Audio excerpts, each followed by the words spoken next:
Hello पिलामाने जय जगन्नाथ केमती अछर समस्ते भल अछ तो आशा करुछि समस्ते भलरे थिबो मन देई पाठ पढुथिबो जे भी जेउ समय रे एही क्लास टी को देखुछ समस्तंकु गुड मॉर्निंग गुड आफ्टरनून आउ गुड इवनिंग एवं आमो चैनल को बहुत बहुत स्वागत पिलामाने पूर्व क्लास रे आमे एक कंक्रीट एग्जांपल लो किछि प्रश्न उत्तर करिथिले बाकी थिबा प्रश्न गुडी को आज आमे एही क्लास रे कंप्लीट करिबा एवं बहुत सरल भाषा रे बुझिबा तेबे पिला माने डेरी न करी खाता पेन बाहर करो एवं मो सहित करी करी चलो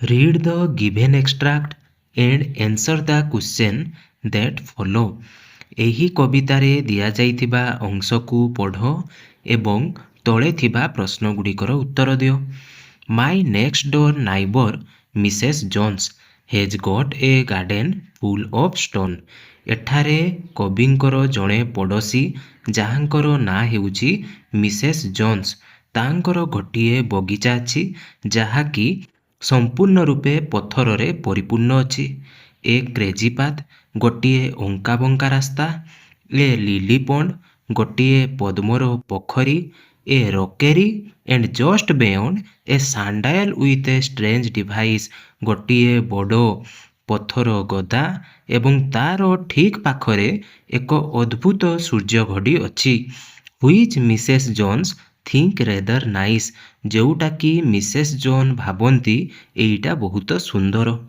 तेबे प्रश्न कौन पचारिला what do you think about Mrs Jones taste in gardening from the description of her garden being full of stone बगीचारे पत्थर भर्ती होईची बोली जो वर्णना करा जाईची सेईठू मिसेस जोनकर बगीचा कामर पसंद विषय रे आमे कौन भाबुचु पिले आमे लिखिबा Mrs Jones like a unique and creative style of gardening Mrs Jones को समस्तଙ୍କ ଠାରୁ ଅଲଗା ଏବଂ ନିଆରା ଶୈଳୀରେ ବଗିଚା ପସନ୍ଦ instead of a normal garden filled only with plants she chooses unusual stone features like a rocky path ସେ ସାଧାରଣ ଲୋକଙ୍କ ଭଳି କେବଳ ଗଛଲତା ଲଗାନ୍ତିନି ବରଂ ସେ ତାଙ୍କ ବଗିଚାରେ ପଥରର ଅଙ୍କାବଙ୍କା ରାସ୍ତା ପଥର ବଗିଚା ଏବଂ ଗୋଟିଏ ସୂର୍ଯ୍ୟ ଘଡ଼ି ମଧ୍ୟ ରଖନ୍ତି ଦିସ୍ ସୋଜ୍ ଏହି ଜିନିଷରୁ ଜଣାପଡ଼େ ଯେ she prefers a distinct and creative look ଯେଉଁଟା ଦ୍ୱାରା ଜଣାପଡ଼ୁଛି ସେ ନିଜ ବଗିଚାକୁ ଏକ ସୁନ୍ଦର ଆଉ ଅଲଗା ରୂପ ଦେବାକୁ ଭଲ ପାଆନ୍ତି ସେ ଚାହାନ୍ତି ସମସ୍ତଙ୍କର ବଗିଚା ଅପେକ୍ଷା ତାଙ୍କ ବଗିଚା ଟିକେ ୟୁନିକ୍ ରହୁ ବୁଝିହେଇଛି ନା ପିଲେ ସେମିତି ଯଦି ଡବଲ ଆଇ ଦେଖିବା identify whether the following statement is true or false ଏଇ ତଳେ ଦିଆଯାଇଥିବା ବାକ୍ୟଟି ସତ କି ମିଛ କୁହ the garden serves as a means to reveal more about Mrs Jones herself କ'ଣ କହିଲା ପିଲେ ଏହି ବଗିଚା ବିଷୟରେ ଜାଣିବା ଦ୍ୱାରା ଆମେ ମିସେସ୍ ଜନ୍ସଙ୍କ ବ୍ୟକ୍ତିତ୍ୱ ବିଷୟରେ ବା ସ୍ୱଭାବ ବିଷୟରେ ଅଧିକ ଜାଣିପାରୁଛେ ଏଇଟା ସତ କି ହଁ ସତ କାହିଁକି ଏହି ବାକ୍ୟଟି ପୁରା ସତ କାରଣ ତାଙ୍କର ଏଇ ଯେଉଁ ନିଆରା ପଥର ବଗିଚା ଅନ୍ୟମାନଙ୍କ ଠାରୁ ଭିନ୍ନ ସମସ୍ତେ ବଗିଚାରେ କ'ଣ ଲଗାନ୍ତି ଫୁଲ ଗଛ ଲଗାନ୍ତି ବିଭିନ୍ନ ପ୍ରକାର ଫୁଲ ଫୁଟିଥାଏ କିନ୍ତୁ ତାଙ୍କ ଗାର୍ଡେନଟି ପୁରା ଅଲଗା ଥିଲା ଏଇଠୁ ଜଣାପଡ଼ୁଛି ସେ ସାଧାରଣ ଲୋକଙ୍କ ଠାରୁ ଭିନ୍ନ ଭାବରେ ନିଜ ଗାର୍ଡେନର ରୂପଟିକୁ ଚାହାନ୍ତି ବୁଝିହେଇଛି ନା ପିଲେ ତେଣୁ ଏଇଟା ହେଇଯିବ ଟ୍ରୁ ନେକ୍ସଟ ଦେଖିବା ତେବେ what do you mean by crazy path ବା ଅଙ୍କା ବଙ୍କା ରାସ୍ତା କହିଲେ କ'ଣ ବୁଝ ଆମେ ଲେଖିବା a crazy path means a winding uneven stone walkway that is not straight or ordinary crazy path ମାନେ ହେଉଛି ପିଲେ ଗୋଟିଏ ଅଙ୍କା ବଙ୍କା ରାସ୍ତା ଏବଂ ଅସମାନ ପଥରରେ ତିଆରି ହୋଇଥିବା ରାସ୍ତା it highlights the playful unique and artistic layout of the garden ଏହି ରାସ୍ତାଟି ବଗିଚାର ମଜାଳିଆ ନିଆରା ଏବଂ ଆର୍ଟିଷ୍ଟିକ୍ ମାନେ ପିଲେ ବିଭିନ୍ନ ପ୍ରକାର କଳାକୃତି ଥିଲା ସେଇ ବଗିଚାରେ, ତେଣୁ କୁହାଗଲା ଆର୍ଟିଷ୍ଟିକ୍ ଲେ ଆଉଟ୍ ଅଫ୍ ଦ ଗାର୍ଡେନ୍। ବଗିଚାଟି ଏଇ ଟାଇପ୍ର ସଜେଇ ହେଇକି ଥିଲା। ସେମିତି ଆଇଭି କହିଲା, what does the sundial with a strange device suggest about Mrs Jones personality? Sundial ବା ସୂର୍ଯ୍ୟ ଘଡ଼ିଟା ମିସେସ୍ ଜୋନ୍ଙ୍କର ପାର୍ସନାଲିଟିଟାକୁ କେମିତି ଦର୍ଶଉଛି? ଅପସନ୍ ଦେଇଛି, she has a fascination with unusual item. ତାଙ୍କର ଏହି ଅଦ୍ଭୁତ ବା ନିଆରା ଜିନିଷ ପ୍ରତି ଆକର୍ଷଣ ଅଛି। She prefers traditional garden decoration. ସେ ପୁରୁଣା କାଳିଆ ଢଙ୍ଗରେ ବଗିଚାକୁ ସଜେଇବା ପାଇଁ ପସନ୍ଦ କରୁଥିଲେ। She is uninterested in her garden's appearance. ସେ ବଗିଚା କେମିତି ଦେଖାଯାଉଛି ସେଥିରେ ତାଙ୍କର ଟୋଟାଲି ଆଗ୍ରହ ନଥିଲା। She likes modern and expensive items. ସେ ଏହିପରି ଦାମିକା ଏବଂ ମଡର୍ଣ୍ଣ ଜିନିଷ ଗୁଡ଼ିକୁ ପସନ୍ଦ କରନ୍ତି। ତେବେ ଏନ୍ସର୍ କେଉଁଟା ହେଇଯିବ ପିଲେ? ଏନ୍ସର୍ ହେଇଯିବ option A, she has a fascination with unusual items. ତାଙ୍କୁ ଏହିପରି ଅଦ୍ଭୁତ ଏବଂ ନିଆରା ଜିନିଷ ଗୁଡ଼ିକୁ ରଖିବାର ସଉକ ଥିଲା ବା ସେ ପସନ୍ଦ କରୁଥିଲେ। ନେକ୍ସଟ ଦେଖିବା। Answer the following question. How does Mrs. Jones feel about her garden? Support your answer with example from the poem. Mrs Jones ତାଙ୍କ ବଗିଚା ବିଷୟରେ କ'ଣ ଅନୁଭବ କରନ୍ତି? ପୋଏମ୍ରୁ କିଛି ଏକ୍ଜାମ୍ପଲ୍ ଖୋଜି ଏନ୍ସର୍ଟିକୁ ଲେଖ। ପିଲାମାନେ ଆମେ ଲେଖିବା, Mrs Jones loves her garden and is proud of it. Mrs Jones ନିଜ ବଗିଚାକୁ ବହୁତ ଭଲ ପାଆନ୍ତି ଏବଂ ସେଥିପାଇଁ ଗର୍ବ ମଧ୍ୟ କରନ୍ତି। She thinks the unusual sundial is quite nice. ବଗିଚାରେ ଥିବା ସେଇ ଅଦ୍ଭୁତ ସୂର୍ଯ୍ୟ ଘଡ଼ିଟି ତାଙ୍କୁ ବହୁତ ସୁନ୍ଦର ଲାଗେ। And invites the speaker to look at her stones. ଏବଂ ସେ କବିଙ୍କୁ ବୁଲାଇ ତାଙ୍କ ବଗିଚାର ପଥର ଗୁଡ଼ିକୁ ମଧ୍ୟ ଦେଖିବାକୁ କହିଛନ୍ତି। This shows she truly enjoys her unique garden and like sharing it with others. ଏଇଥିରୁ ଜଣାପଡ଼ୁଛି ସେ ନିଜର ଏହି ସୁନ୍ଦର ବଗିଚାକୁ ବହୁତ ପସନ୍ଦ କରନ୍ତି ଏବଂ ଅନ୍ୟମାନଙ୍କୁ ଏହି ସୁନ୍ଦର ବଗିଚାକୁ ଦେଖାଇବାକୁ ବହୁତ ଭଲ ପାଆନ୍ତି। ସେଥିପାଇଁ ସେ କବିଙ୍କୁ ଡାକିଥିଲେ। ଠିକ୍ ନା ନାଇଁ ପିଲେ?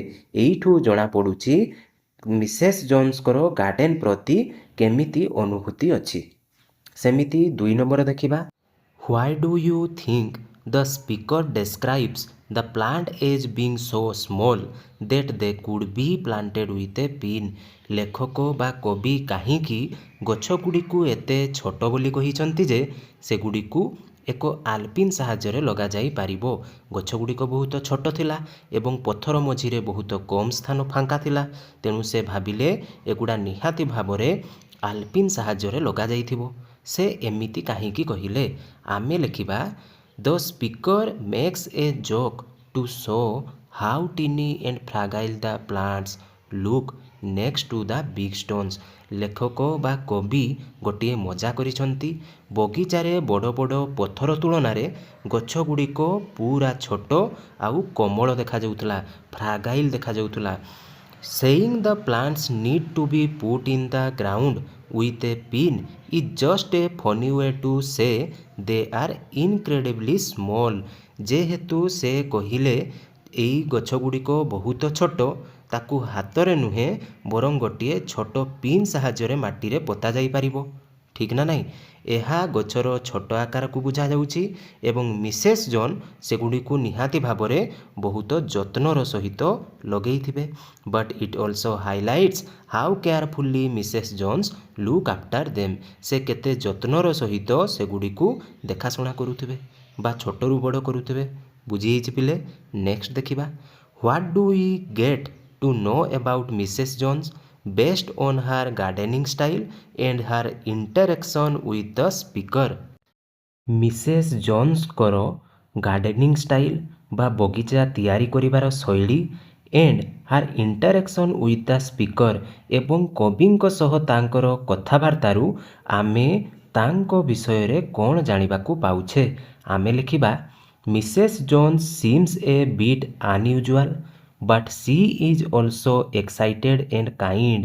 ପ୍ରକୃତରେ ମିସେସ୍ ଜୋନ୍ସ ଟିକେ ଅଲଗା ପ୍ରକାର ମହିଳା ଥିଲେ, କିନ୍ତୁ ସେ ଦୟାଳୁ ଥିଲେ ଏବଂ ଉତ୍ସାହୀ ମଧ୍ୟ ଥିଲେ। She likes big stones and tiny plant. ସେ ବଡ଼ ବଡ଼ ପଥର ଓ ଛୋଟ ଛୋଟ ଗଛମାନଙ୍କୁ ପସନ୍ଦ କରନ୍ତି। Which shows she has an uncommon style, ଯେଉଁଟାକି ତାଙ୍କର ନିଆର ପସନ୍ଦକୁ ସୂଚାଉଛି। When she calmly and jokingly says, ଯେତେବେଳେ ସେ ଶାନ୍ତ ଭାବରେ ହସିକି କହିଲେ you are standing on it, ତୁମେ ସେଇଠି ଛିଡ଼ା ହେଇଯାଇଛ। ଏଇଥିରୁ ଜଣାପଡ଼ୁଛି it proves she is patient and has a gentle sense of humour. ଏଇଠୁ ଜଣାପଡ଼ୁଛି ତାଙ୍କ ମଧ୍ୟରେ ଧୈର୍ଯ୍ୟ ଏବଂ ତାଙ୍କ ଭିତରେ ଏକ ସୁନ୍ଦର କମେଡ଼ିଆନ୍ ପ୍ରକୃତିର ଗୁଣ ଅଛି।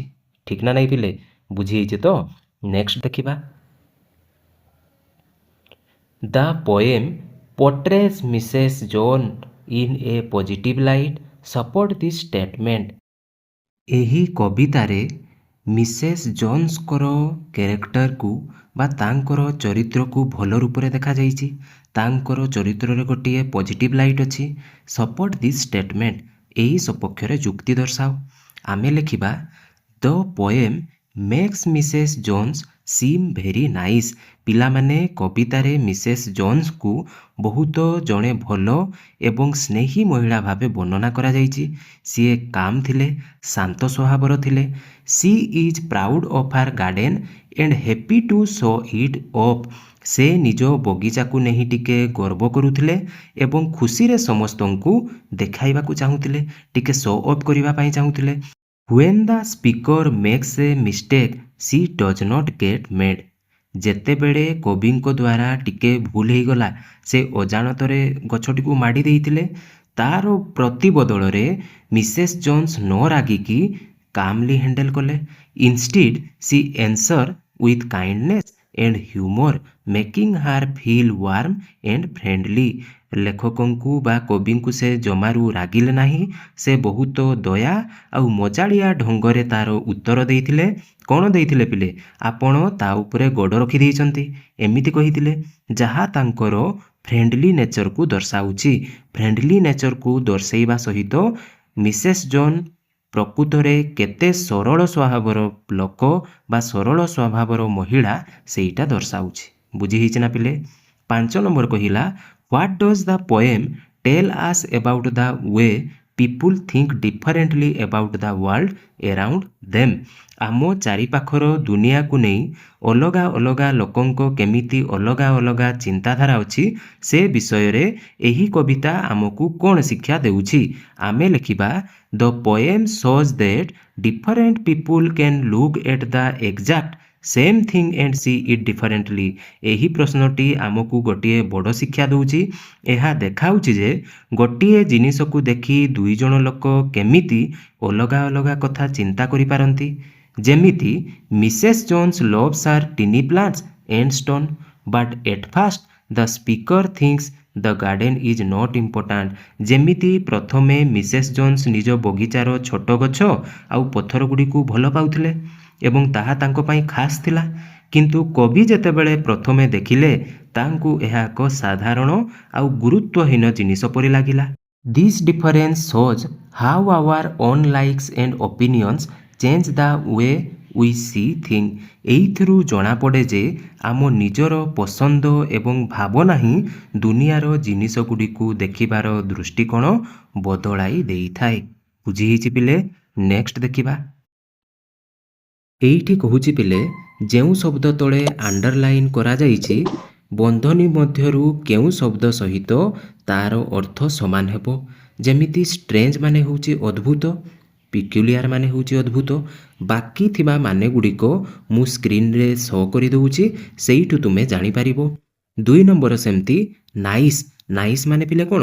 ନାଇସ୍ ମାନେ ଆମେ ବୁଝୁ ସାଧାରଣତଃ କ'ଣ? ଆନନ୍ଦଦାୟକ ବା ଆମେ ଭଲ ଅର୍ଥରେ ବୁଝୁ। ତେଣୁ ଏଇଟାର ଏନ୍ସର ଆସିଯିବ ପ୍ଲିଜାଣ୍ଟ ବା ଚାର୍ମିଂ। ପିଲାମାନେ ପ୍ଲିଜାଣ୍ଟ ମଧ୍ୟ ହେଇପାରିବ, ଚାର୍ମିଂ ମଧ୍ୟ ହେଇପାରିବ। ଏଇଠି ପିଲେ ମାନେ ଗୁଡ଼ା ଦିଆଗଲା, ତୁମେ ଲେଖିନେବ। ସେମିତି ତିନି ନମ୍ବର କହିଲା ଦେ ଆର୍ ସୋ ଡେଲିକେଟ୍। ଡେଲିକେଟ୍ ମାନେ ପିଲେ କ'ଣ? ଡେଲିକେଟ୍ର ଅର୍ଥ ହେଉଛି ଅତି କୋମଳ ବା ଆମେ କହିପାରିବା ସହଜରେ ଯେଉଁଟା ଭାଙ୍ଗି ଯାଉଥିବ ତାକୁ ଡେଲିକେଟ୍ କହିବା। ତ ଏଇ ଭିତରୁ କେଉଁଟାର ମାନେ ଡେଲିକେଟ୍? ତ ଏନ୍ସର୍ ଆସିଯିବ ଫ୍ରାଗାଇଲ୍। ଫ୍ରାଗାଇଲ୍ ମାନେ ହେଉଛି ପିଲେ ସହଜରେ ଭାଙ୍ଗି ଯାଉଥିବା ବସ୍ତୁକୁ ଆମେ କହିବା ଫ୍ରାଗାଇଲ୍। ସେମିତି 4 ନମ୍ବର କ୍ରାଏଡ୍। କ୍ରାଏଡ୍ ମାନେ ପିଲେ ଚିତ୍କାର କରିବା, କାନ୍ଦିବା ନୁହେଁ, ଚିତ୍କାର କରିବା। ଏଇଠି କବି ବଡ଼ ପାଟିରେ କହିଥିଲେ ସେଇ ଫୁଲଟି କୁଆଡ଼େ ଗଲା ବୋଲି, ସେଇଟା ହେଉଛି କ୍ରାଏଡ୍। ତେଣୁ କ୍ରାଏଡ୍ ବଦଳରେ ଆମେ ଲେଖିବା ଏକ୍ସକ୍ଲେମ୍ଡ। ଏକ୍ସକ୍ଲେମ୍ଡ ମାନେ ଆଶ୍ଚର୍ଯ୍ୟ ହୋଇ କହିବା। ମାନେ ଗୁଡ଼େ ପିଲେ ଦିଆଯାଇଛି, ଏଇ ମାନେ ଗୁଡ଼ିକ ବୁଝିକି ସଠିକ୍ ଉତ୍ତରଟି ଲେଖିଦେବ। ପାରିବ ନା? ନେକ୍ସଟ ଦେଖିବା।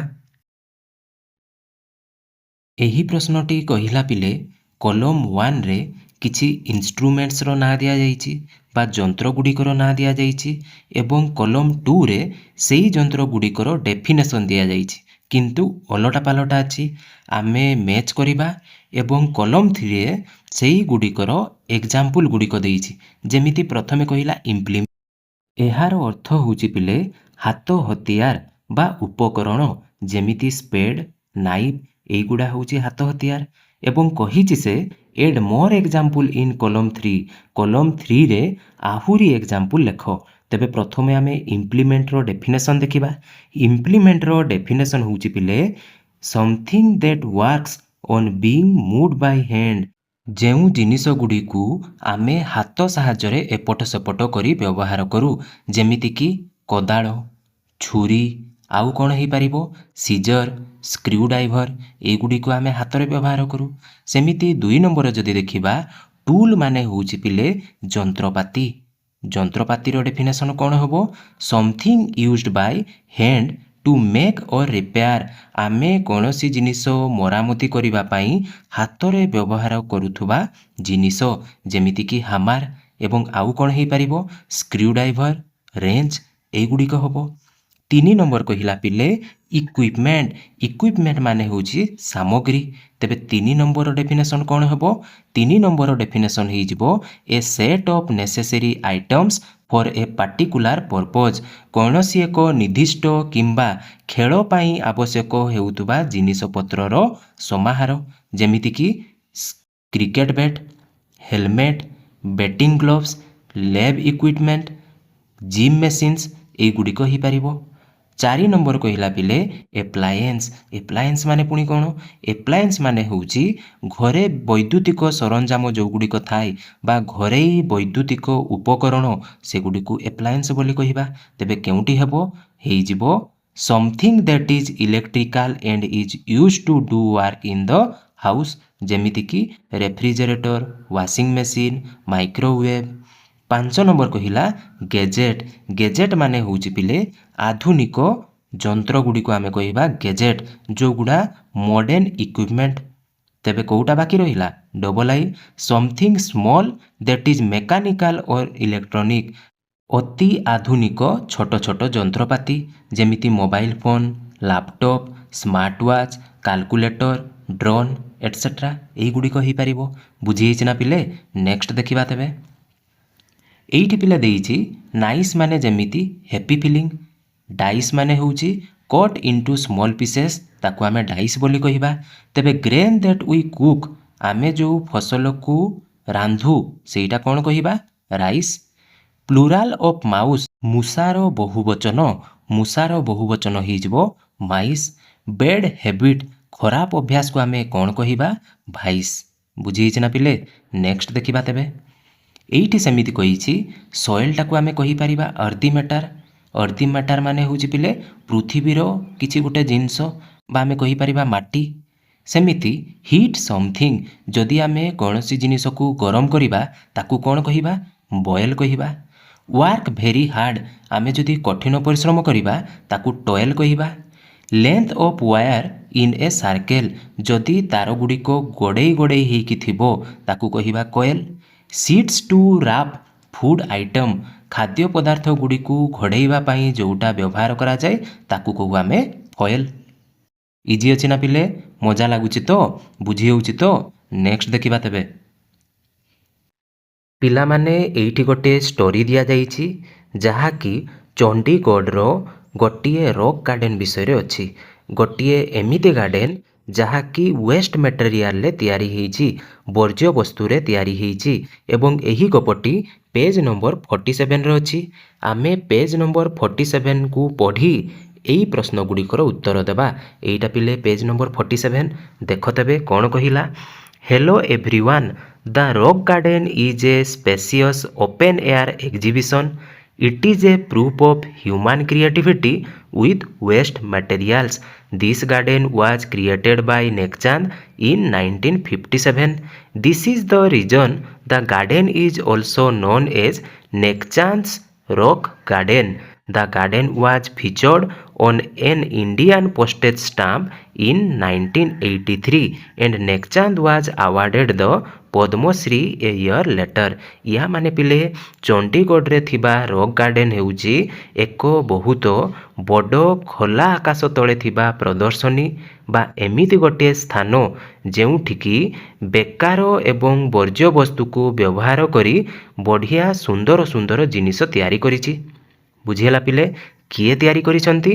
ଏହି ବଗିଚାଟିକୁ ନେକଚାନ୍ଦ ନାମକ ଜଣେ ବ୍ୟକ୍ତି 1957 ମସିହାରେ ତିଆରି କରିଥିଲେ ଏବଂ ଏଥିପାଇଁ 1983 ମସିହାରେ ସେ ପଦ୍ମଶ୍ରୀ ଉପାଧି ମଧ୍ୟ ପାଇଥିଲେ। The rock garden is spread across a massive 40-acre wonderland. Do you know why I say this? Well, it is because it has several colorful sculpture and mosaic of art pieces. ଏହି rock ଗାର୍ଡ଼େନ୍ଟି ପ୍ରାୟ 40 acre ଜାଗାରେ ବ୍ୟାପି ରହିଛି। ଭିତରେ କ'ଣ ଅଛି ଜାଣିଛ ପିଲେ? ଏହା ଭିତରେ ଅନେକ ରଙ୍ଗ ବିରଙ୍ଗର ମୂର୍ତ୍ତି ଆଉ ବିଭିନ୍ନ କଳାକୃତି ବା ମୋଜାଇକ୍ ଅଫ୍ ଆର୍ଟ ପିସେସ୍ ଗୁଡ଼ିକ ଅଛି। What is unique about the rock garden is that it is divided into 3 ଡିଷ୍ଟିଙ୍କ୍ଟ phases. ଏଇଠି କହିଲା ପିଲେ ବଗିଚାର ସବୁଠାରୁ ଇଣ୍ଟରେଷ୍ଟିଂ କଥା ହେଉଛି ଏହା 3ଟି ଅଲଗା ଅଲଗା ଭାଗରେ ବିଭକ୍ତ କରାଯାଇଛି। Each area reveals a unique collection of installation including terracotta pots, light fixtures and even broken toilet pots that have been transformed into extraordinary masterpieces. ୟା ମାନେ ପିଲେ ବଗିଚାର ସବୁଠାରୁ ନିଆରା କଥା ତ ଜାଣିଲେ। 3ଟି ଅଲଗା ଅଲଗା ଭାଗରେ ବିଭକ୍ତ କରାଯାଇଛି। ପ୍ରତ୍ୟେକ ଭାଗରେ ପୋଡ଼ା ମାଟି ପାତ୍ରର କିଛି ଜିନିଷ, ଆଲୋକର ସରଞ୍ଜାମ, ଲାଇଟ୍ ଫିକ୍ଚର୍ସ ଏବଂ ଏପରି କିଛି ଭଙ୍ଗା ଚିନାମାଟିର ପାତ୍ର ବା ଆମେ କହିପାରିବା ଟଏଲେଟ୍ ପଟ୍ସ ଯେଉଁଗୁଡ଼ିକ ଥାଏ ସେଇଗୁଡ଼ିକ ବ୍ୟବହାର କରିକି ସୁନ୍ଦର ସୁନ୍ଦର କଳାକୃତି କରାଯାଇଛି। ୟୁ ୱିଲ୍ ବି ସରପ୍ରାଇଜଡ୍, ତୁମେ ଜାଣିଲେ ଆଶ୍ଚର୍ଯ୍ୟ ହେବ ଯେ rock garden R line with around 5000 ଷ୍ଟାଚ୍ୟୁଜ୍। ଏଇ ଯେଉଁ ରକ୍ ଗାର୍ଡ଼େନ୍ଟି ପାଖାପାଖି ପ୍ରାୟ 5000ରୁ ଅଧିକ ମୂର୍ତ୍ତିର ଲାଇନ୍ ହୋଇ ରହିଛନ୍ତି। ଏଇଠି ଯେଉଁ ପିଲାମାନେ ଦେଖୁଛ ନା ମୂର୍ତ୍ତି ଗୁଡ଼ିକ, ଏହି ମୂର୍ତ୍ତି ଗୁଡ଼ିକ ପାଖାପାଖି 5000 ଲାଇନ୍ ବିଶିଷ୍ଟ ହେଇଛନ୍ତି। The rock garden is truly a place that celebrates the best from waste. ପ୍ରକୃତରେ ଏଇ ଯେଉଁ ବେକାର ଜିନିଷରୁ ସବୁଠାରୁ ଭଲ ଜିନିଷ ତିଆରି ହେଉଛି, ଏଇଟା ହେଉଛି ସେଇଟା ଗୋଟିଏ ସ୍ଥାନ। I sincerely recommended that you visit this extraordinary national treasure. ମୁଁ ତୁମକୁ ନିହାତି ଭାବରେ କହିବି ନିଜ ଜୀବନରେ ଥରୁଟିଏ ହେଲେ ଏହି ରକ୍ ଗାର୍ଡ଼େନ୍କୁ ନିହାତି ବୁଲିବାକୁ ଯିବ। ଯିବ ନା ପିଲେ? କେଉଁଠି ଅଛି? ଚଣ୍ଡିଗଡ଼। କିଏ କିଏ ଯାଇଛ ଚଣ୍ଡିଗଡ଼ କହିଲ ଦେଖିବା? ଚଣ୍ଡିଗଡ଼ ଯିଏ ଯିଏ ଯାଇଛ ସମସ୍ତେ କମେଣ୍ଟରେ ଲେଖ ଜୟ ଜଗନ୍ନାଥ। ଲେଖିବ ନା ପିଲେ? ଠିକ୍ ଅଛି, ବୁଝିହେଲା ତ? ଏବେ ଆମେ ପ୍ରଶ୍ନ ଗୁଡ଼ିକର ସମାଧାନ କରିବା। Where was Nekchand's rock garden featured? ନେକଚାନ୍ଦଙ୍କର ରକ୍ ଗାର୍ଡ଼େନ୍ଟି କେଉଁଠାରେ ସ୍ଥାନ ପାଇଥିଲା? କେଉଁଠାରେ ପିଲେ? Indian postage stamp. ଏଇଠି ତାର ସ୍ଥାନ ପାଇଥିଲା। ତେଣୁ ଆନ୍ସର୍ ହେଇଗଲା ଇଣ୍ଡିଆନ୍ ପୋଷ୍ଟେଜ୍ ଷ୍ଟାମ୍ପ। କେବେ ପିଲେ? 1983। ସେମିତି what kind of sculpture does the rock garden have? Rock ଗାର୍ଡ଼େନ୍ରେ କେଉଁ ପ୍ରକାର ମୂର୍ତ୍ତି ସ୍ଥାପନ କରାଯାଇଥିଲା ବା କେଉଁ ପ୍ରକାର ମୂର୍ତ୍ତି ଗୁଡ଼ିକ ଥିଲା? ଆମେ ଲେଖିବା colourful sculpture and mosaic art pieces made from waste material. ଏହି ଦୁଇ ପ୍ରକାରର ଆର୍ଟ ତିଆରି ହେଇଥିଲା। How is the rock garden divided? Rock ଗାର୍ଡ଼େନ୍ଟି କେତେ ଭାଗରେ ଭାଗ କରାଯାଇଥିଲା? କେତେ ଭାଗରେ ପିଲେ? 3 ଭାଗରେ। 4 ନମ୍ବର କହିଲା name any one thing that has been transformed into a piece of art in the rock garden। Rock ଗାର୍ଡେନର କଳାକୃତିରେ ରୂପାନ୍ତରିତ ହୋଇଥିବା ଯେକୌଣସି ଗୋଟିଏ ଜିନିଷର ନାମ ଲେଖ। ଆମେ ଲେଖିଲେ ପଟ୍ସ, କିମ୍ବା ଆଉ କ'ଣ ଲେଖିପାରିବା, ସେଇ ଯେଉଁ ପୋଡ଼ା ମାଟିର ପାତ୍ର, ଭଙ୍ଗା ଟଏଲେଟ୍ ପଟ୍ସ, ଏଇଗୁଡ଼ିକ ଲେଖିପାରିବା। 5 ନମ୍ବର କହିଲା approximately how many statues border the rock garden. ପାଖାପାଖି କେତୋଟି ମୂର୍ତ୍ତି ରକ୍ ଗାର୍ଡେନର ଚାରିପାଖରେ ଲାଇନ୍ ହୋଇ ରହିଛନ୍ତି। କେତୋଟି ମୂର୍ତ୍ତି ପିଲେ? ପାଖାପାଖି 5000 ମୂର୍ତ୍ତି। ବୁଝି ହେଇଛି ନା? ନେକ୍ସଟ ଦେଖିବା ତେବେ। ପିଲାମାନେ, ଯେତେବେଳେ ଆମେ କୌଣସି ଭୁଲ କରୁ ସେତେବେଳେ ଆମେ କ'ଣ ସେଇ ଲୋକଙ୍କୁ କ୍ଷମା ମାଗୁ, କିମ୍ବା ଯେତେବେଳେ ଆମେ କୌଣସି ସାଙ୍ଗ କିମ୍ବା ପରିବାରର ସଦସ୍ୟଙ୍କୁ କ୍ଷମା ମାଗୁ ଆମେ ସାଧାରଣ ଭାବେ ଟିକେ ନମ୍ର ଭାବରେ ବ୍ୟବହାର କରୁ, ଟିକିଏ ଧୀର ସ୍ୱଭାବର ହୋଇ କଥା ହଉ, ହଁ ନା ନାହିଁ? କାଳେ ସେମାନେ ରାଗିଯିବେ, କାଳେ ରାଗିଥିବେ କି, ଏଇ ଭାବିକି ଆମେ ଟିକିଏ ଧୀର ସ୍ଥିର ହୋଇ କଥା ହଉ। ସେମିତି ଏଠି କିଛି କଣ୍ଡିସନ୍ ଦେଇଛି ଆମେ କେମିତି କ୍ଷମା ପ୍ରାର୍ଥନା କରିବା ଏବଂ ଯେତେବେଳେ ଆମେ କ୍ଷମା ମାଗିବା ତାଙ୍କର ରେସ୍ପଣ୍ଡ କ'ଣ ହେଇପାରେ ସେଇଟା ଆମେ ଲେଖିବା। ଯେମିତି ପ୍ରଥମେ ଦେଇଛି you have eaten your brothers. ତୁମେ କ'ଣ କରିଛ? ତୁମ ଭାଇ ଭାଗର ମିଠା ଖାଇ ଦେଇଛ। ତେବେ ସେତେବେଳେ ଆମେ କେମିତି କ୍ଷମା ପ୍ରାର୍ଥନା କରିବା? I am really sorry about eating your sweets bro, I did not mean to. ଆମେ କହିବା ଭାଇ, ତୁମ ମିଠା ଭାଗ ମୁଁ ଖାଇ ଦେଇଥିବାରୁ ସତରେ ବହୁତ ଦୁଃଖିତ ଅଛି, ମୋର ସେମିତି କିଛି ଉଦ୍ଦେଶ୍ୟ ନଥିଲା। ସେତେବେଳେ ଆମ ଭାଇ କ'ଣ କହିବେ? ଦ୍ୟାଟ୍ସ ଅଲ୍ ରାଇଟ୍, ଠିକ୍ ଅଛି ରେ, ବଟ୍ ସେଭ୍ ସମ୍ ଫର୍ ମି ନେକ୍ସଟ ଟାଇମ୍। କିନ୍ତୁ ନେକ୍ସଟ ଥରକୁ ମୋ ପାଇଁ ନିହାତି କିଛି ରଖିବୁ, ଏମିତି କହିବେ। ସେଇ ଟାଇପ୍ର ଡବଲ୍ ଆଇ କହିଲା you have broken your sister's flower craft. ତୁମେ କ'ଣ କରିଛ? ତୁମେ ତୁମ ଭଉଣୀର ଫୁଲର କାଗଜ, ଯେଉଁ ମାଟିର ଫୁଲ ତିଆରି କରିଛି ତୁମ ଭଉଣୀ, ସେଇଟାକୁ ତୁମେ ଭାଙ୍ଗି ଦେଇଛ। ଜାଣି ଜାଣି ତ ଭାଙ୍ଗି ନଥିବ, ଭୁଲରେ ଭାଙ୍ଗି ଦେଇଛ। ସେତେବେଳେ ଆମେ ତାକୁ କେମିତି ସରି କହିବା? ଆମେ କହିବା sorry, I did not mean to break your flower craft sis, please forgive me. ଆରେ ଭଉଣୀ, ମୋତେ ଟିକେ କ୍ଷମା କରିଦେ, ମୁଁ ଜାଣିଶୁଣି ତୋର ଏଇ ଯେଉଁ ଫୁଲର କ୍ରାଫ୍ଟ ବନେଇଛୁ ସେମିତି ମୋର ଉଦ୍ଦେଶ୍ୟ ନଥିଲା, ମୋର ଭାଙ୍ଗିବାର ଉଦ୍ଦେଶ୍ୟ ନଥିଲା। ସେତେବେଳେ ଆମ ଭଉଣୀ କ'ଣ କହିବ? No problem, but B careful next time. ଠିକ୍ ଅଛି, କିଛି ଅସୁବିଧା ନାହିଁ, କିନ୍ତୁ ଆରଥରକୁ ସାବଧାନ ରହିବୁ, ଯେମିତି ଆଉ ଥରେ ଏମିତି ଭୁଲ ନ ହୁଏ। ସେମିତି you accidentally spilled ink on your mother's important document. ତୁମେ ଭୁଲବଶତଃ କ'ଣ କରିଦେଇଛ? ତୁମେ ତୁମ ମାଆଙ୍କର କାଗଜପତ୍ର ଉପରେ କାଳି ପକାଇ ଦେଇଛ। ତେବେ ତୁମେ କ'ଣ କହିବ? Mother, I am sorry about spilling ink on your document, it was an accident. ଏଇଟା ଗୋଟିଏ ଦୁର୍ଘଟଣା ଥିଲା, ମୁଁ ଜାଣି ଶୁଣିକି ତମର ଡକୁମେଣ୍ଟ ଉପରେ କାଳି ପକାଇନି, ଏମିତି କହିବ ନା? ସେତେବେଳେ ତାଙ୍କର ରେସ୍ପନ୍ସ କ'ଣ ରହିବ? It's all right, but please be more careful in future. କିନ୍ତୁ ଭବିଷ୍ୟତରେ ଟିକେ ସାବଧାନ ରହିବୁ। ଏମିତି କଲେ କ'ଣ ହେବ?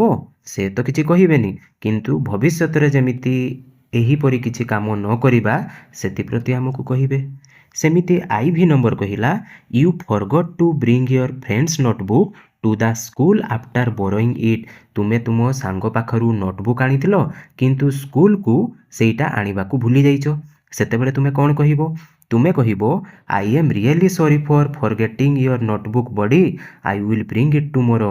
ମୁଁ ତୋର ଏଇ ନୋଟବୁକ୍ଟି ଆଣିବାକୁ ଭୁଲି ଯାଇଛି, ସେଥିପାଇଁ ମୁଁ ବହୁତ ଦୁଃଖିତ, ମୁଁ ଏହାକୁ କାଲି ନିଶ୍ଚୟ ଆଣିବି। ସେତେବେଳେ ଆମ ସାଙ୍ଗ କ'ଣ କହିବ? ଦ୍ୟାଟ୍ସ ଓକେ, ଠିକ୍ ଅଛି ରେ, just bring it tomorrow, no problem. କିନ୍ତୁ କାଲି ନିହାତି ଆଣିଥିବୁ, କିଛି ଅସୁବିଧା ନାହିଁ, ଏମିତି କହିବ ନା? ଆଉ ଯଦି କିଛି ତୁମ ସାଙ୍ଗ କହିବ ତେବେ ସେଇଟା ତୁମେ ଚେଞ୍ଜ କରିବ। ଆମର କିଛି ସାଙ୍ଗ ଥାନ୍ତି ସାଙ୍ଗେ ସାଙ୍ଗେ ଚିଡ଼ି ଯାଆନ୍ତି, ତ ସେଇ ଟାଇପ୍ର ଲେଖିଦେବ। ବୁଝି ହେଇଛି ତ? ନେକ୍ସଟ ଦେଖିବା। ଏଇଟା ପିଲେ ମଧ୍ୟ ପୁରା ସେମ୍ କହିଛି। ସେତେବେଳେ ଆମେ କାହାକୁ କ୍ଷମା ମାଗୁଥିଲେ? ଆମର ପରିବାର ସଦସ୍ୟ କିମ୍ବା ସାଙ୍ଗମାନଙ୍କୁ ମାଗୁଥିଲୁ, କିନ୍ତୁ ଏଇଠି ପ୍ରିନ୍ସିପାଲ ଓର ଏ ଟିଚର ବା ଆମେ କହିପାରିବା କିଛି ସମ୍ମାନନୀୟ ବ୍ୟକ୍ତିଙ୍କୁ ଆମେ କ୍ଷମା ପ୍ରାର୍ଥନା କରିବା। ସେତେବେଳେ ଆମେ କେମିତି ତାଙ୍କୁ ଏପୋଲୋଜି ମାଗିବା ଏବଂ ତାଙ୍କର ରେସ୍ପଣ୍ଡ କେମିତି ରହିବ? ଯେମିତି ଆଇ ନମ୍ବର କହିଲା you did not bring an assignment that was due for submission. ତୁମେ କ'ଣ କରିଛ? ହୋମୱାର୍କ କିମ୍ବା ଆସାଇନମେଣ୍ଟ ଦେବା ପାଇଁ ସ୍କୁଲକୁ ଭୁଲି ଯାଇଛ ବା ସ୍କୁଲକୁ ଆଣିବା ପାଇଁ ଭୁଲି ଯାଇଛ। ସେତେବେଳେ ତୁମେ କ'ଣ କହିବ? ତୁମେ କହିବ I M extremely sorry for not bringing my assignment, sir or ma'am, I promise it, I will be submitted at the earliest। ମୁଁ ନିହାତି ଜଲ୍ଦ ସେ ଜଲ୍ଦ ସେଗୁଡ଼ିକୁ ସବମିଟ୍ କରିଦେବି। ଏମିତି କହିବ। ତେବେ ତାଙ୍କର ରେସ୍ପନ୍ସ କ'ଣ ଆସିବ? I accept your apology. ମୁଁ ତୁମର କ୍ଷମାକୁ ଗ୍ରହଣ କଲି। Please ensure you submit it tomorrow. କାଲି ଯେମିତି ଏହାକୁ ଜମା କରିଦେବ। ସେମିତି you were late to school for the past 3 days and had to meet the principal. ତୁମେ କ'ଣ କରିଛ? ଗତ 3 ଦିନ ହେଲା ସ୍କୁଲକୁ ବିଳମ୍ବରେ ଆସୁଛ, ଲେଟ୍ରେ ଆସୁଛ। ସେଥିପାଇଁ ତୁମକୁ ହେଡ଼ମାଷ୍ଟରଙ୍କୁ ଭେଟିବାକୁ ପଡ଼ିବ। ତେବେ ସେତେବେଳେ ତୁମେ ତାଙ୍କୁ କ'ଣ କହିବ? ଆମେ କହିବା I apologise for being late to school for the past 3 days principal, it will not happen again. ଆମେ କହିବା ମୁଁ ଗତ 3 ଦିନ ହେବ ଯେଉଁ ସ୍କୁଲକୁ ବିଳମ୍ବରେ ଆସିଥିଲି, ସେଥିପାଇଁ ମୁଁ କ୍ଷମା ପ୍ରାର୍ଥନା କରୁଛି, ସେଥିପାଇଁ ମୁଁ ଦୁଃଖିତ। ଆମେ କହିବା ପ୍ରିନ୍ସିପାଲ ସାର୍, ମୋ ଦ୍ୱାରା ଆଉ ଏମିତି ଭୁଲ ହେବନି।